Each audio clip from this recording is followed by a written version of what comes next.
You have actually, Stu, somebody that you guys have had on Pat and Stu. Yeah, we had him on last week. He's running for Senate in Tennessee against Lamar Alexander, and we thought it was good. I thought he did a good job, and wanted to bring him to the national attention. I also had somebody tell me that they are from. In fact, it was. Jeff Allen, right? Jeff Allen. Yeah. And he said, I'm in his district where he's running, and he said, I think there's a chance this guy could really win. He's from Tennessee, and he's running for U.S. Senate against the establishment candidate, and his name is Joe Carr. I wanted to get to know him. Hi, Joe. Glenn, good morning. Thank you for having me. You are within 7 points beating Lamar Alexander. Yeah. And tell me why the people of Tennessee should make a switch and go to you. Well, the Reader's Digest version of that answer is that Lamar has been a United States Senator for 12 years. He's been a two-term governor. He was in the first Bush 1 White House Education Secretary. He's ran for president, 2, 3 times, a lot of times. He's a old, established Republican fixture on the national stage and in Tennessee politics.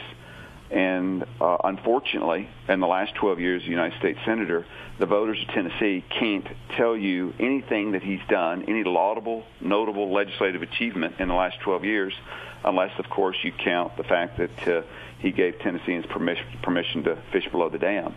And I think Tennesseans, like a lot of Americans, whether you're in Kentucky or Nebraska or Texas or Mississippi or Virginia, are just saying, you know what, we have serious problems confronting our country, and we need serious people. Well, let's talk about some of the serious problems. The border, illegal immigration. Yeah. Where are you? In the Tennessee General Assembly, I am the author and architect of every major piece of illegal immigration bill that is currently on the books, to the extent that Tennessee now has some of the strongest, if not the strongest, illegal immigration laws in the country at the state level. So I'm adamantly opposed to amnesty, and I stand foursquare with men like Ted Cruz and Jeff Sessions to deal with that problem to assist the American worker and the rule of law. And this is the exact opposite of Lamar Alexander. On this issue in particular, he's been problematic, right, Joe? He's more been problematic.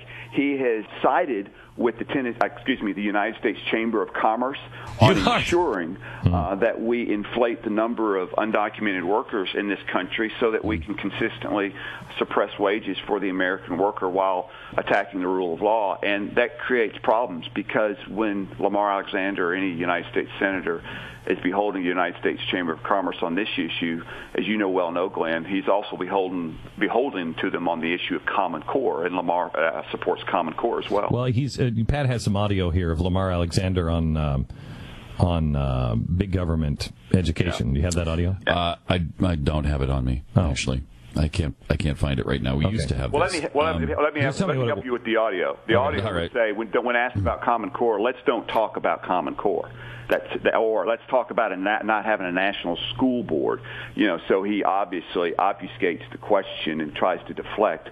But Tennesseans and Americans are wise to those kind of tricks and that kind of thing. So he's been pushing that kind of agenda, though. The audio that Glenn was talking about that we played a while ago was from 1988, where he was talking about a national sort of education, nationally directed educational system, and starting it from birth. I mean, he actually said starting it from birth. So he wants his idea is to get ahead of the game from birth with kids. Out of the womb, gentlemen, out of the womb. So he hasn't debated you. He's refused to debate you, which, I mean, I would too. If I were Lamar Alexander, I would too. Exactly. He's got a horrible record. He's not going to debate because, just to give you an example, the Heritage Foundation Action Score, which is a real reflection of conservative values on your test score, less than 50%. And he's gone up. I mean, he was at 41, 42, and he's moved up to 47, 48%. Even Common Core would tell you that's a failing grade. Crying out loud. For some reason, Lamar Alexander is, I don't know why, as opposed, he runs in these same circles as all these guys that get the attention, the Lindsey Grahams. They run in the John McCain's and all the guys that we've complained about. But for whatever reason, Lamar Alexander hasn't nationally, I think, had that same sort of reaction from conservatives. He seems to fly under the radar outside of Tennessee. Do people notice this, Joe, in Tennessee as well?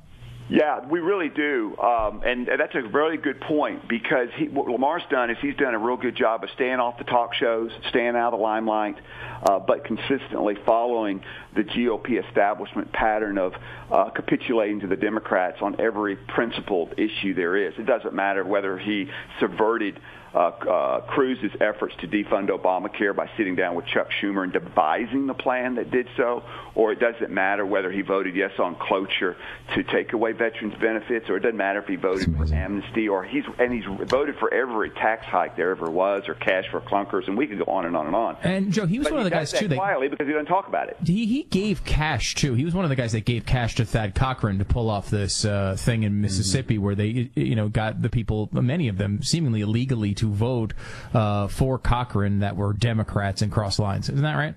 Yeah, he gave $10,000, and Senator Bob Corker gave $30,000. So $40,000 came from our two United States senators to Thad Cochran, so that they could race bait and get 40,000, 50,000. So, you're within 7 points now. He was up 24 points, but you're now within 7, and that change has happened in the last 60 days.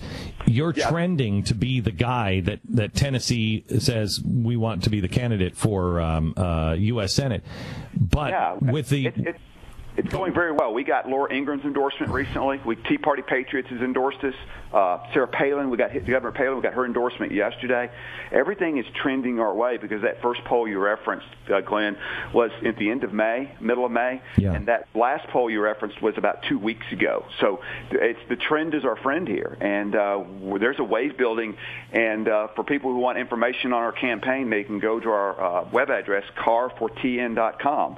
And there's a lot there that they can find more about us, and they can participate if they like. Okay, Carr for TN, CARR for TN.com. Thank you, Joe Carr. Appreciate it. God bless you. Thanks, guys. You bet. That's next week. Seems like a reasonable guy, and I know Lamar Alexander. I think people in Tennessee, I think, from the people I know from Tennessee, are like, enough is enough. Yeah. Enough is enough. Yeah, he spent almost no money in that campaign, too, and he's still gotten to where he is. So he could really use a nice end of the cycle push. Liberty Safe.